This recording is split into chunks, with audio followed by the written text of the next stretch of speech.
Bismillahirrahmanirrahim. So we continue to study the article which we've been studying about Maula Ali. Ya Maula Meherban, give us tawfiq, ta'id, himmat and yari, so we can continue this beautiful study of this article. Ali Allah madad farma. So today we will start with this paragraph, the debate with the Christians of Najran. Najran was an important center of Christianity in Yemen. In the 9th year after the Hijrah, a learned delegation from there arrived in Medina to discuss and debate with Prophet about Islam and the status of Jesus. Remember, before the cycle of Prophet Muhammad, it was the cycle of Jesus. So these people who are Christians, they visited Prophet Muhammad and they wanted to discuss and debate with Prophet Muhammad about Islam and the status of Jesus. The Prophet conducted a dialogue with them. However, the Christians were adamant about Jesus being the Son of God. At this time, the following verse of the Quran was revealed to him. So we all know that how Christians believe that Hazrat Isa alayhi salam is the Son of God. When we as Islam, as a smiley Muslim, when we talk of Prophet Isa or Muhammad, we believe in all these prophets being the light of Allah, the embodied light in that time. But to call a prophet physical son of Allah, logically, we do not accept. But if you really were to spiritually ask me that what do we, call them? So we say even for a Mu'min Salik, the one who is merged with Imam, they are with Imam. Meaning what? Like we always talk about the example of Rahim Basaria, who when was asked by Imam Sultan Muhammad Shah, may our souls be sacrificed to this Imam, that Mullah says, tell me, what do you see in Ibadat? And he says, Mullah, I see myself at your place. Meaning, he was seeing himself at the place of the embodied light. So these Nurani personalities of our Imams and of Natik, they are the embodied light. They are the light of Allah on this universe. They are one with this light. So what I'm saying that yes, they are the children of Allah. But to call someone son of God in that way, logically it doesn't make sense. The reason it doesn't make sense that Allah is the abstract light. He's not a physical being. So it is in Islam, that's how we talk about it. So Prophet Muhammad had discussed, but they were not convinced. And at that time, this verse was revealed to Prophet Muhammad, which is in chapter Imran, Surah 3, chapter 3, verse 61. And it says, and whoso disputes with you concerning him after the knowledge which has come unto you, say unto him, come, we will summon our sons and your sons, and our women and your women, and ourselves and yourselves. Then we will pray humbly to our Lord and solemnly invoke the curse of Allah upon those who lie. Very interesting verse. After discussing, after trying to give them knowledge, they were just adamant, and this verse is being revealed. And very interestingly, this type of invocation is called mubahala, imprecation. The word imprecation is actually, it means the act of calling down a curse that invokes evil. Usually it serves as an insult. So Prophet Muhammad is now saying that we are going to do mubahala. And it is mubahala is the term in Arabic. And the Prophet, in compliance with the command of Allah revealed to him, summoned Hazrat Ali, Hazrat Fatima, Hazrat Hassan, and Hazrat Hussein, and gathered them under his cloak. So he spread out his cloak and all Panchtan Pak is with him. So Hazrat Hassan and Hazrat Hussain represented our sons, Hazrat Fatima our women, and Hazrat Ali and Prophet Muhammad ourselves. The choice of personalities in this event is highly significant. When Allah said that call upon your member, your family member, your sons, your women, and yourselves, and Prophet Muhammad only called upon Panchtan Pak. And surely it is a significant choice. Prophet Muhammad did not include any of his wives or other members of his family. It's not that they were not there. They were all there. But Prophet Muhammad did not invite them to be under his cloth. The inclusion of Hazrat Ali in the category of ourselves shows the special place he had in the Prophet's esteem. If we were to say that, okay, call your sons, call your women and ourselves, it would have sufficed to call Hassan and Hussein and Bibi Fatima. Why Mawla Ali? Mawla Ali and Prophet Muhammad are one. It is one light. And that's what it is being said here. That calling Mawla Ali under this category of ourselves shows very special place for Mawla Ali. The historical event also confirms that the Holy Prophet had two households.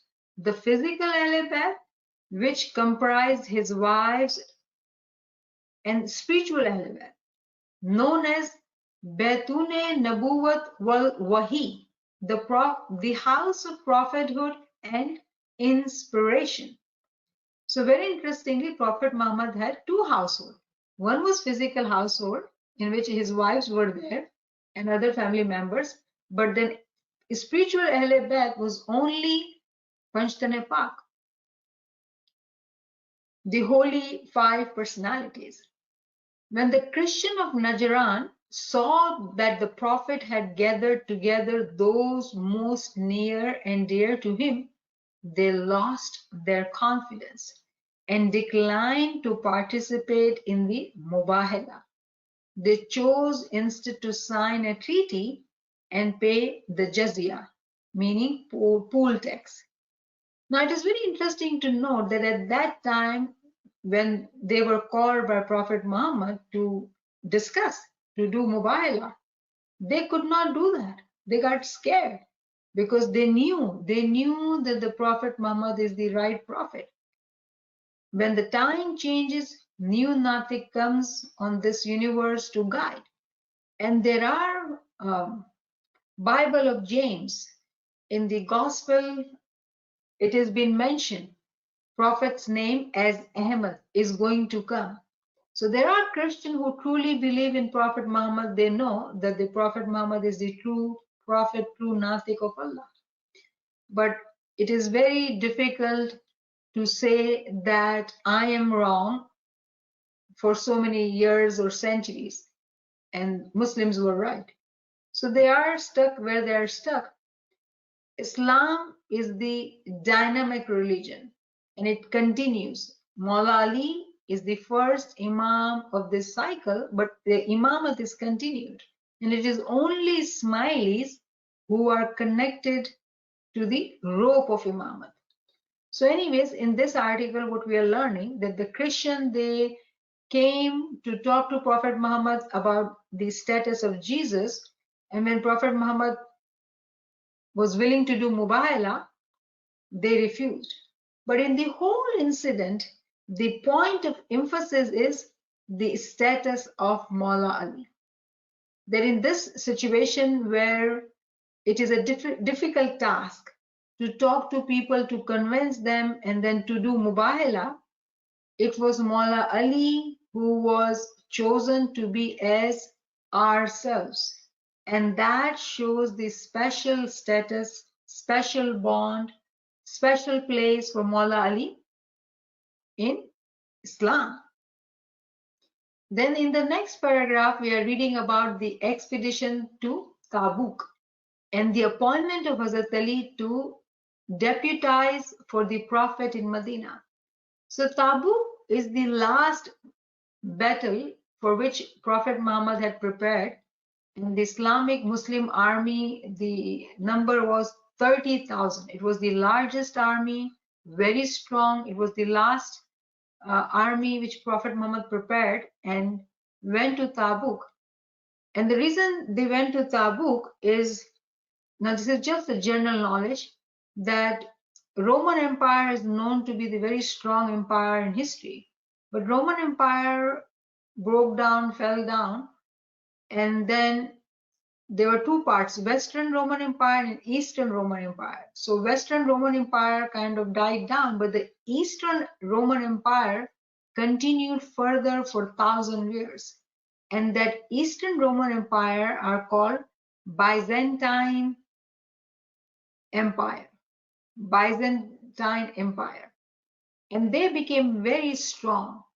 And it was Byzantine Empire, there was rumors going on that the Byzantine Empire is actually going to attack Muslim countries, Muslim areas, and Prophet Muhammad took his army and went to go to fight with them. During that time when he's leaving, he says to Maula Ali to stay back in Medina to take care of things. So let's read this paragraph. This was just a little bit of background. In the year 630 AD, the Prophet mounted a major military expedition to the northern areas of Arabia to check on the expansionist moves of the Byzantine Empire, which had finally routed the Persians. So they were going to Persia. The Prophet asked Hazrat Ali to remain behind to look after his family and Medina. The enemies of Islam, such as the hypocrites, some Bedouin tribes, and the Meccans, were still actively working against Islam. We all remember that Makkah was, all the tribes of Meccan, they were gathered and they wanted to assassinate Prophet Muhammad. And therefore Prophet Muhammad immigrated to Medina. Even though Medina became the center, they all are living there, but the hypocrites combined with Meccans, they're still planning and plotting to harm Islam. Therefore, the Prophet would therefore chose only a man of Hazrat Ali's caliber to deputize for him during his absence. In order to protect Islam, in order to protect his family, and Prophet Muhammad had to go, he would choose someone of that caliber who can do these tasks. And Prophet Muhammad chooses Maula Ali. However, no sooner had the expedition set out than the hypocrites spread a rumor that Hazrat Ali had been left behind because he was a burden to the Prophet. Hazrat Ali was so distressed by this that he armed himself and overtook the Prophet at his first halt. He told the Prophet the reason why he had left Medina to join him. The Prophet replied, "Are you not content, Ali, that you are unto me as Aaron was unto Moses, except that there will be no prophet after me?" So very interestingly, he chooses Maula Ali to take care of his family and Medina. But hypocrites combined with Meccans, they plot and they spread this rumor that Maula Ali has become a burden, and that is why, Prophet left him behind. And Maula Ali gets disheartened, and then he goes to Prophet Muhammad. And this hadith, which has been documented, very important hadith actually, and it says that, "Are you not content, Ali, that you are unto me as Aaron was unto Moses, except that there will be no prophet after me?" Superficially, when we look at this scenario, it seems like that how come Maula Ali felt that way and ran and reached to Prophet Muhammad? But all these events happen for a reason, because there is always a wisdom in Imam's action. This hadith has been documented in Sunni resources and Shia resources. What does it say? That you are from me, Ali, you are from me.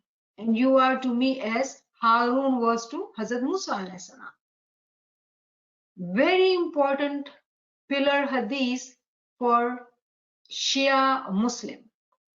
This hadith, which speaks about the resemblance of Hazrat Ali to Hazrat Harun, is unanimously accepted by Muslims of all sects and is verified by the Quranic story of Hazrat Musa and Hazrat Harun, which is not only the most detailed and longest of all the Prophet's stories, but also emphasizes the blood relationship of both the Prophets and their ministers, meaning wazirs.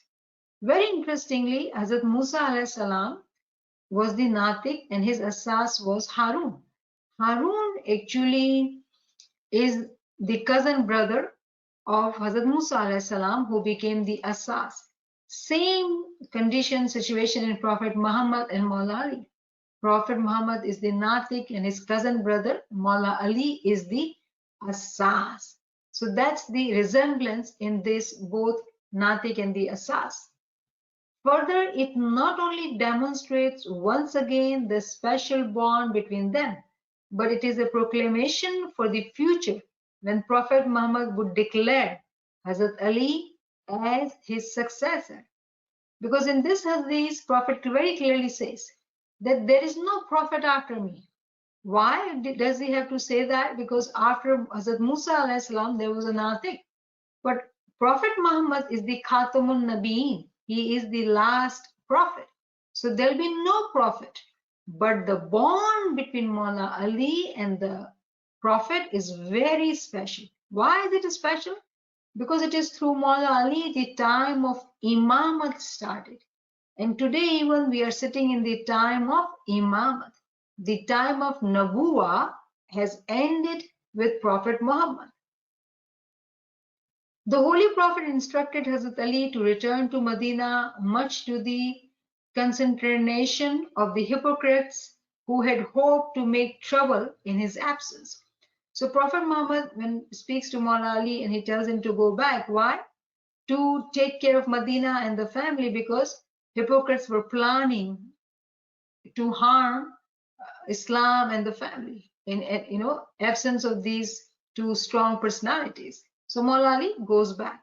The purpose of this whole scenario is this pillar hadith for us to know about, which is accepted by Sunnis as well as Shia. Hazrat Ali asked to recite the Surah Barah in Makkah. Now this is a very famous story in Islam. In the 9th year of the Hijrah, a group of Muslims set out on Hajj under the leadership of Hazrat Abu Bakr, whom the Prophet had charged with the responsibility of reciting Surah Al-Bara, also known as Surah Tawbah, to the idolaters and polytheists. It is the only chapter in the Holy Quran which does not begin with Bismillahir Rahmanir Rahim, because of the harsh nature of its message, which has to abrogate the alliance of the Prophet with the pagan tribes and to forbid henceforth the pilgrimage of any unbeliever or non-Muslim to the holy sanctuary. So Prophet Muhammad used to be very kind with these pagans, and they would come to the Makkah to do the it was a big market too at that time there. Makkah was a center place for marketing. So they would come for shopping as well as they would go and see the house of Allah, but with the concept of not believing in one God. So Prophet Muhammad was tolerant, he was tolerant, but the time came that he said no. Why? This Surah Tawbah was revealed. So in the beginning, in the 9th year of Hijrah, when this surah was revealed, Prophet gives the responsibility to Hazrat Abu Bakr to go and read this surah to them. And Prophet has told him to go. Hazrat Abu Bakr has left. He is on his way, and Jibreel comes to Prophet Muhammad saying, no, that this surah has to be recited by either you or someone like you. And Prophet Muhammad gives this surah to Maula Ali, and then Maula Ali goes there. Now, general knowledge here. Quran has total 114 chapter. Each chapter starts with Bismillahir Rahmanir Rahim. But this chapter, Surah Tawbah, does not start with Bismillahir Rahmanir Rahim. It has no Bismillahir Rahmanir Rahim, and you can go and check in your Quran. It is chapter 9. However, Quran being the Quran, the perfect book, there are 114 times Bismillahir Rahmanir Rahim mentioned in Quran. It will be your assignment to look for the additional, where is that Bismillahir Rahmanir Rahim? If it is not in Surah Tawbah, where is it? You can find it. It will be good, interesting, learning research. Anyways, so this surah is a very harsh nature, and it has a very strong message to abrogate the alliance of the Prophet with the pagan tribes. When the Muslims had traveled some way, the Prophet received a further revelation from Allah, the gist of which was that Surah Bara, or renunciation or repentance, was only to be delivered by the Prophet himself or a man related to him. The Prophet therefore sent for Hazrat Ali and ordered him to ride his she-camel Al-Azba. It was known that Prophet's camel, she-camel, was very fast, and her name was Al-Azba. And then he goes on that camel riding to overtake the pilgrims, to take the surah from Hazrat Abu Bakr and read it out to pilgrims gathered in Makkah. Again, highlighting the status of Maula Ali. Very important role, that it is only him who is chosen to read this surah. The indication in Prophet's action of withdrawing the recitation of Surah Bara from Hazrat Abu Bakr and giving it to Hazrat Ali, according to the command of Allah, are very profound. The treaty had been signed by the Prophet with idolaters, and it could only be abrogated by himself or somebody who could replace him in nobility and high status.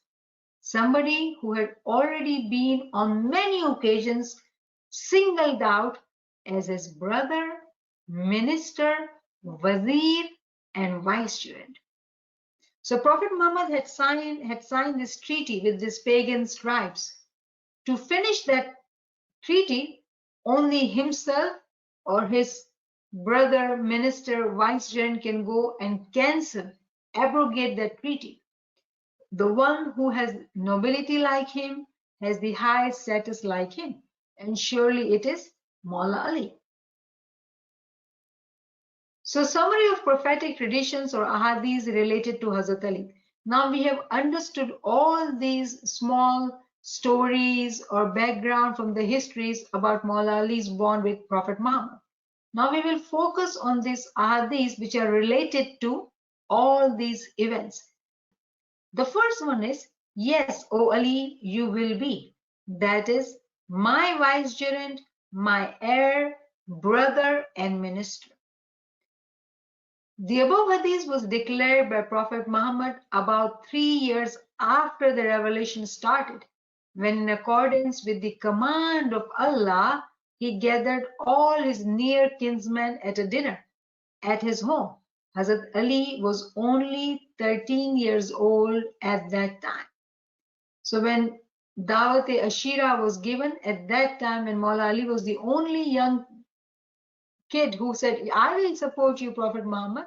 And this is that time the Prophet Muhammad had said that, yes, Ali, you will be my heir, my brother, my vicegerent. So we had understood that story, Dawat-e-Ashira. The second is, you are my brother in this world and the hereafter.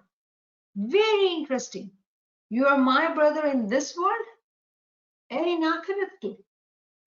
And this statement was made in Medina by the Prophet to Hazrat Ali at the time when the Prophet declared a spiritual brotherhood between the Medinans, Ansar, and the Muhajirin, between the Medinans and the immigrants. At that time, Prophet had said this hadith that you will be with me in this world. He makes everybody else's brothers in, Madinans and Meccans. They all became brothers, but except Maula Ali. And Prophet says that you are my brother not only in this world, but in that world too. So the light is same. We'll have to remember that. And this is what Prophet Muhammad is showing to the whole world, that how they're one light. Third hadith says, God, these are the members of my house, Ahle Bayt. And this we just studied in the Mubahala when Prophet Muhammad said, gathered Panchtan Pak. And Maula Ali was also called under the clock. He is the member of his Panchtan Pak. But the word, remember the word in Surah Imran 3/16, it said that call your sons, your women, and ourselves. It was ourselves which included Prophet and Maula Ali. Again, what does it tell us? The status of Maula Ali. Then this one, where this expedition of Tabuk was happening. What does Prophet say to Maula Ali? Are you not content, Ali, that you should be unto me as Aaron was unto Moses, except that there will be no prophet after me? You are from me, I am from you. This is what Prophet Muhammad is saying, that we are one. So again, same thing, what we are highlighting is the status of Maula Ali through historical events. Number 5 says, no one should deliver it except me or a man from me, or the members of my house, and Ali is from me. This is again to take Surah Tawbah and read it out to the pilgrims who had gathered in Makkah to abrogate the treaty which was made by Prophet Muhammad with pagans. Very interesting, again, very important. Like if we were to, sign a contract for a business or for an agreement, it is only that person who had signed the agreement can break the agreement. But Prophet doesn't go himself. Maula Ali goes on his behalf. That shows us the position of Maula Ali in that time historically. Prophet Muhammad had done these actions to show to the world what was the status of Maula Ali. The above are some of the ahadith about Hazrat Ali, particularly relevant to the first section which we have studied, which are very famous and have been recorded by writers of all Muslim schools of thoughts. These and other prophetic traditions about Hazrat Ali were in such wide circulation that the majority of the historians and traditionists from the earliest times had to record them. They were so well known that they have even survived the attempts of the people in power in the early centuries of Islamic history to suppress them. That is why these are very important. There are people who were enemy, Abu Sufyan and all these people have tried to suppress, hide that these ahadith people should not know about in future. But regardless of all their efforts of whoever tried to deny the status of Maula Ali by doing whatever measures, whatever wrong action they did, they could not suppress these ahadith. And these ahadith are accepted, written by so many traditionists that it is very clear the status of Maula Ali. It is very clear for Sunni as well as Shia. Now we start the part 2, which is about Gadir Khum and Hadith Saklan. In 632 CE, Prophet Muhammad made his final or farewell pilgrimage to Makkah. He was accompanied by thousands of pilgrims from all over the Arabian Peninsula. On their return journey on 18th Zulhajj, 10th March 632, the Prophet called a halt at a place called Gadir Khum. It was a marshy area with a pool and some shady trees, a few miles from Mecca, on the road to Medina. It was from there that the pilgrims dispersed in all directions to return to their homes. So just again, some general knowledge. Arabian Peninsula includes countries like Kuwait, Bahrain, Qatar, UAE, Oman, Yemen, Saudi Arabia. All these countries actually come under the Arabian Peninsula. So during that Hajj, all these people from these countries were gathered to do the Hajj. And then on the return, on 18th Zulhajj, Prophet stops at a place where everybody goes into different direction to their countries. And this place, which is known as Qum, Gadir actually means a pond. So that pond which was at the place of Qum, Prophet Muhammad stops. If Prophet stops, everybody stops.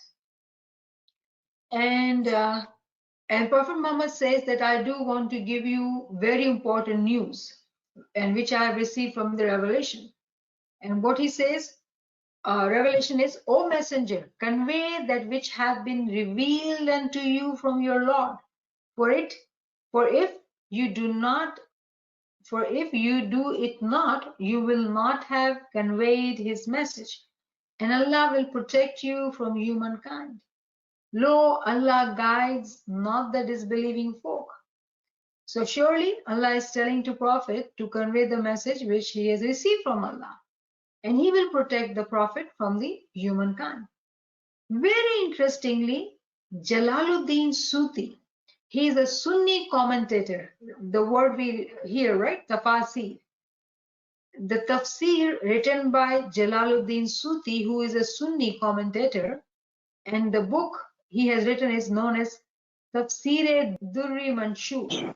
In the book Tafsir Durre Manshur, this verse which we actually say in dua, it is written like this: Ya ayyuha rasulu balligh ma unzila ilayka min rabbik inna aliyyun mawla al-mu'minina wa illam tafal fama ballaghta risalata wallahu yasimuka minan nas. The part which is Anna Aliyun Mawla al-Mu'minina, it is Ali who will be the Mu'mineen, Mawla, who will be the Mawla of the Mu'mineen. It has been removed from the Quran. Did you know that? And very interestingly, this Sunni commentator actually writes the whole verse in his book, Tafsir-e-Durre Manshur, that this is how this verse was revealed to Prophet Muhammad at Gadir Qum, that convey the message which has been revealed to you from Allah, that is, Ali is the Mawla of the Mu'mineen. Very interestingly, enemy of Mawla Ali, they have removed this part from the Quran. And surely we do say this in dua, Ya ayyuha rasulu balligh ma unzila ilayka min rabbik wa illam tafal fama, because that part is not in the Quran. And we are reciting the Quranic verse. They have worked so hard to hide Mawla's nobility, the status as Imam. But look at Mawla's very strange miracles. One of their own scholar, one of their own person, Sunni, he has kept this verse as the way it was revealed in his book. Sunni cannot, the real Sunnis who are educated, who have studied Quran and Tafasir, they cannot deny Mawla Ali. They cannot. But the reason they do it is for a different reason, for power or whatever. But in reality, Mawla Ali is the Imam of the Mu'mineen. It is so clear. But in Hasad of Mawla Ali, people were very jealous of Mawla Ali, his status, him being so young, him being so brave, such a fighter, such a knowledgeable, eloquent in his speech and knowledge. He was so full of wisdom. People were jealous of him. And that's how they denied his rightful Janashini, being the vicegerent of Prophet Muhammad. But very interestingly, this is the Sunni book which clearly says that Mawla Ali is the Mawla of the Mu'mineen. Messengers were sent to gather the pilgrims together. A special pulpit, mimbar, from camel and horse saddles was erected. They gathered all the, the thing they put on the horse saddles, and they kept on keeping it up so it becomes a high erected place where Prophet Muhammad can stand and everybody can see him and hear him. And Prophet says that um, the Prophet praised Allah and led the huge crowd in congregational prayer. So first he prays. When the prayers were over, he made his last public address to the largest gathering before his death 3 months later. So after this gathering, whom Prophet Muhammad was alive for 3 months and then he dies, he took Hazrat Ali by the arm and made him stand next to him. And he said, "O people, know that what Aaron was to Moses, Ali is to me, except that surely there shall be no prophet after me. He is my plenipotentiary to you after me. He is my wali to you after me. Therefore, he whom I am master, Ali is his master." Then he lifted the arms of Ali until the whiteness of his armpits was visible. This is directly quoted from the book. And Maula Ali's arms is raised to the people assembled and said to them, "O God, be affectionate to him who is devoted to Ali. Show enmity to him who is his enemy.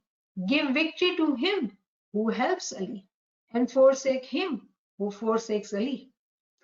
And turn the truth in whatever direction he turns." This is the most important part, that wherever Ali turns, let the truth be in that same direction. Very interesting. Hakikat, the truth, Sachai, follows the Imam. Mawla doesn't follow the Haq. It becomes Haq, it becomes the truth, what Mawla Ali does. That is what Prophet Muhammad is saying. Very interesting. The Prophet continued his address by pronouncing the Hadith Saklan as follows: "I am leaving two important things among you, the Book of Allah and my progeny, the people of my house. If you hold on to both of them, you will never go astray, never go astray, for they are not going to separate till they come to me at the pond, Kausar."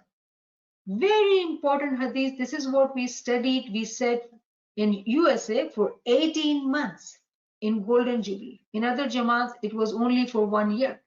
But all these Jamaat by our Imam, Maulana Hazr Imam, Nur Maulana Shah Karim Sani Hazr Imam, Allahumma salli ala Muhammadi wa ala Muhammad. He made us recite this hadith to remind us of our history, to remind us that this is what we need to follow. What Prophet had said at that important event, Ghadir al-Khum, that I will leave for you the Book of Allah and my progeny. If anyone leaves one of these things, they will go astray. It is only the Smiley community. It is only the Smileys who are holding on to Quran as well as the Imam. We are getting the knowledge of Quran and we are with the Imam's mercy, we are with him, under his protection, under his paramin, under his guidance, under his bayah.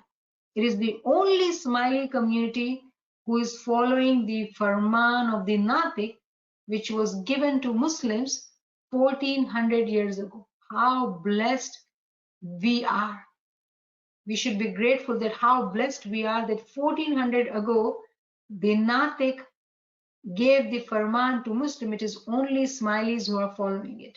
And Hazr Imam reminded us during the time of the Golden Jubilee.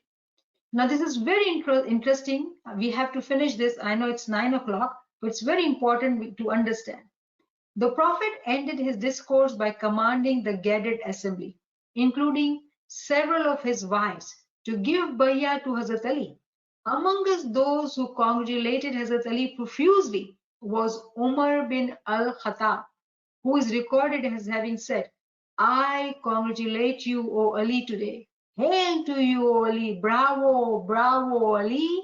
You have become my master and the master of every believing man and woman. Hassan bin Sabit, who was the Prophet's official poet, composed some verses spontaneously to mark this historic occasion. Now, very interestingly, the prophetic tradition declared at Ghadir Khum, this hadith, which we all hear, Man kuntu mawla fa aliyun mawlahu, Allahumma wali man walahu, wa adi man adahu. He of who I am the Mawla, of him Ali is the Mawla. O God, be the friend of he who is his friend, and be the enemy of he who is his enemy, is widely accepted by Muslims of all schools of Islam. All schools of Islam, this saying is accepted. So, they do accept that Ali is the Mawla as Prophet is the Mawla. But look at how they find the flaw. That is what is so important. Sometimes we wonder as a smiley, right? If Muslim is such a huge number, why smileys are like a grain of salt in the flour? That example I'm using. If you make a chapati at home, you would have, so much of flour, but a pinch of salt. Smileys are like pinch of salt in Muslim Ummah. Why would that be? Look at this interesting explanation. According to Jafri, a contemporary scholar, Hussein Ali Muhafiz, in his penetrating researches on the subject of Ghadir Khum, has recorded with documentation that this tradition has been narrated by at least 110 companions, 24 tabi'un, those who followed the companions, 335 ulma, 25 historians, 27 traditionists, 11 exegists, 18 theologians, and 5 philologists. Most of them were later counted by the Sunnis as among their own number. So Sunnis actually take all these numbers and make it their own document. But then why do they not accept Mullah as Imam?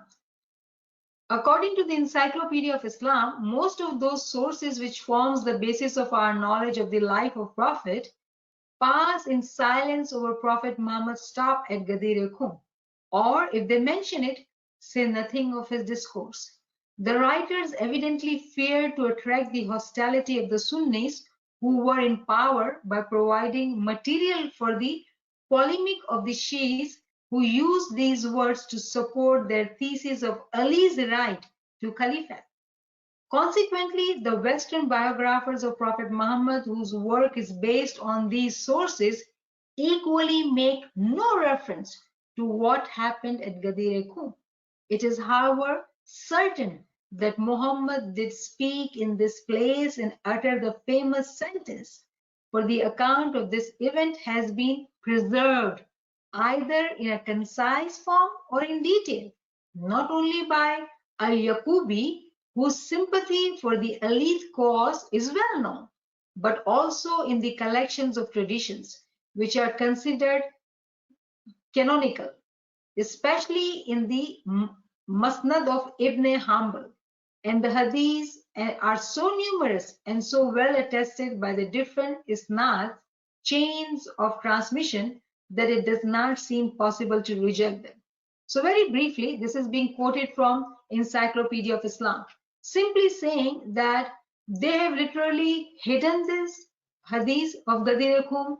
They have not mentioned it in the books of histories, or diminish it to so much that it's not significant at all. Why?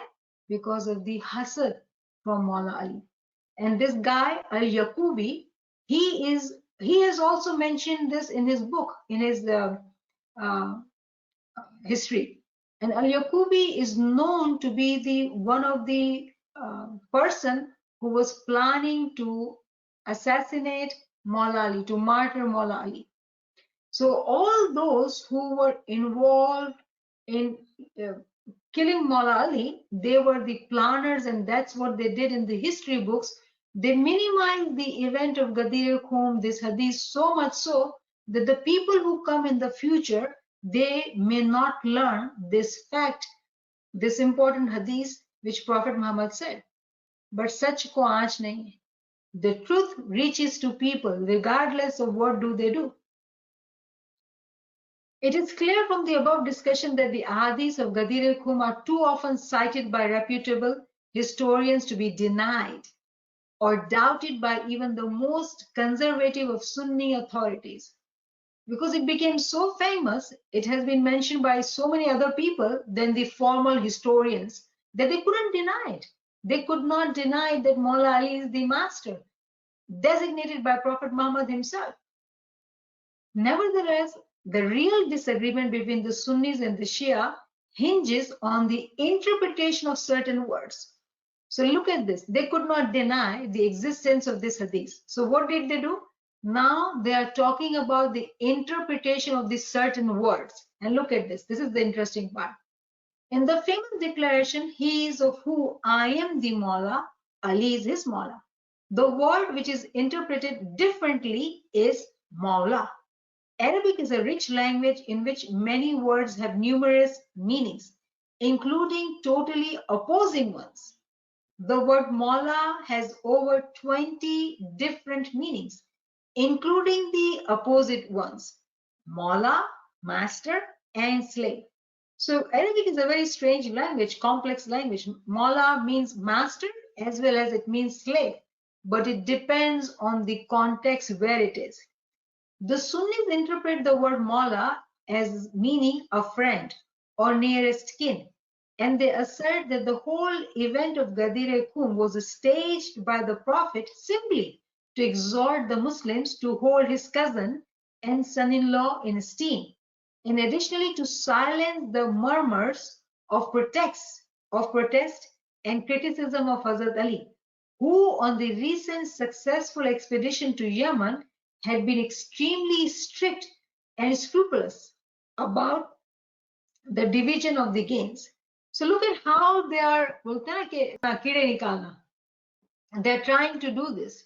What they are saying that the word Mawla, Prophet was using as my friend or my, relative, my close family member, not to say that he is the master of the Mu'minin. And the reason Prophet had to do that is to protect Maula Ali, his honor. Why? Because people were very upset with Maula Ali in the last battle when they had the Male Ghanima, the gains they got from the war. Maula Ali was very critical. Maula Ali was very fair to give more to poor and needy and less to rich and those who have resources. And of course, rich people don't like that. We know in our world today, Maula Ali being the Imam, he was very fair leader. And surely all those who were rich and powerful did not like, because they wanted the resources only to be given to them. Whereas Maula Ali was so fair, those who were poor, Maula Ali was giving them more because they were needy. And that's why they are making that as the reason, saying that Prophet Muhammad actually wanted to protect Maula Ali's name and his esteem, because people did not like him, people were not happy the way he divided the gains. The Shia maintain that it is irrelevant to enter into discussions about the semantic diversity of the word Maula. It is far more important to examine the context in which it was used. The Prophet first attributed the word to himself and then applied it to Hazrat Ali. Therefore, it is absolutely clear that the Prophet did not wish to convey any of the other meanings of the word Mawla, except the one which described his relationship with the Muslims, which is without the slightest dispute was one of being their master. So Shia very clearly say that they do not agree with this twisting of the meaning, that no, this meaning for Maula Ali it is slave, but the same word is used for Prophet Muhammad is Maula. Prophet Muhammad say, Jiska main Maula, uska Ali Maula. And the meaning would change for both the words. That when he says, Jiska main Maula, I am the head, I am the leader, but Ali is the slave. How can that be? It doesn't make sense. Logically, in speaking, in grammar, it does not make sense. The context is same. It's the same application of the word here for prophet, same application word for Maula. But how do they pick these things to maintain this fight to say that Maula Ali is not the legitimate heir, vicegerent of Prophet Muhammad? This is their logic. This is the way they're fighting. Any intelligent, logical, literate person will not agree with that.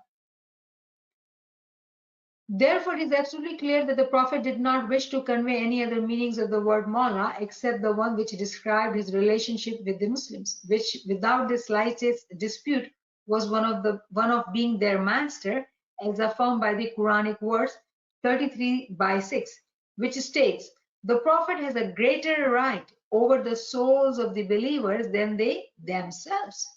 Prophet has the greatest right over the souls of the believers than they themselves. It is due to the right Prophet had over believers. He said, as I am your master, Maula Ali will be your master. Therefore, according to the Shia, the Prophet addressed the largest gathering shortly before his death for the single purpose of declaring Hazrat Ali his successor. As is evident from the various ahadith about Hazrat Ali, the Prophet had on numerous occasions indicated that Hazrat Ali was his brother, executor, successor, as Aaron was to Moses, etc., etc. I think we'll end here. Hadith al-Saklan we can read the next time because it completes the argument which we are reading about. So thank you, friends, for joining. I truly appreciate you are here. I hope you are learning. It's so interesting article. Yali Madad. Oh, Lali Mother, thank you. Yali Mother.